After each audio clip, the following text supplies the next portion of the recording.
Pozdrav svima, dobrodošli na kalorizaciju. Evo, još uvijek sam na dijeti. Danas razmišljam koji recept bi mogao napraviti za sebe, a i za vas.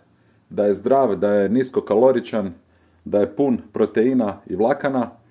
Ovo nikako nije. Radi se o humusu ili ti pašteti namaz koja je puno bolja od kupovne paštete, pogotovo od Argete, koje sad trenutno. Znači ovo je puno zdravije što ću danas raditi. Glavni sastojak je tunjevina, može biti ova u vodi, može biti ova u maslinovom ulju, može biti ova Rio More, poznata tunjevina. Bolje bi bilo da radite s ovom tunjevinom koja je u maslinovom ulju, jer će namaz biti puno bolji. Drugi bitan sastojak je slanutak, leblebija, što kažu naša braća Srbi. Stavit ćemo malo češnjaka unutra, to je isto bitan sastojak koji ide unutra i to je to. Znači tunjevina, humus ili ti leblebija, maslinovo ulje, malo češnjaka, malo soli, malo crvene paprike i to je to. Možete koristiti blender, možete sve izblendati. Ja ću koristiti ovaj štapni mikser od Ceptera, jako je dobar, jako je jak.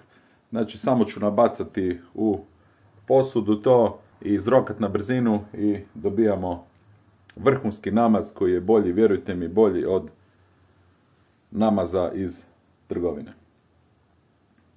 Znači od dodataka će vam trebati maslinovo ulje, pokušajte ovo koristiti ekstra djevičansko, češnjak, sol i malo crvene paprike. Osnovni sastojak je leblebija, možete staviti jedno 200-300 grama. Također tunjevina, možete dvije one male limenke tunjevine ubaciti unutra ili po želji ako želite jači okus tunjevine možete i više.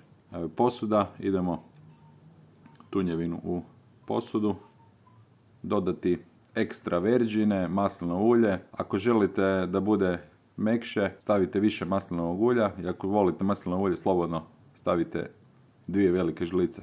Idemo češnjak u prahu, crvene paprike, jednu malu čajnu žličicu i malo soli. Dodajemo slanutak ili ti lebiju i ide jebenica miks.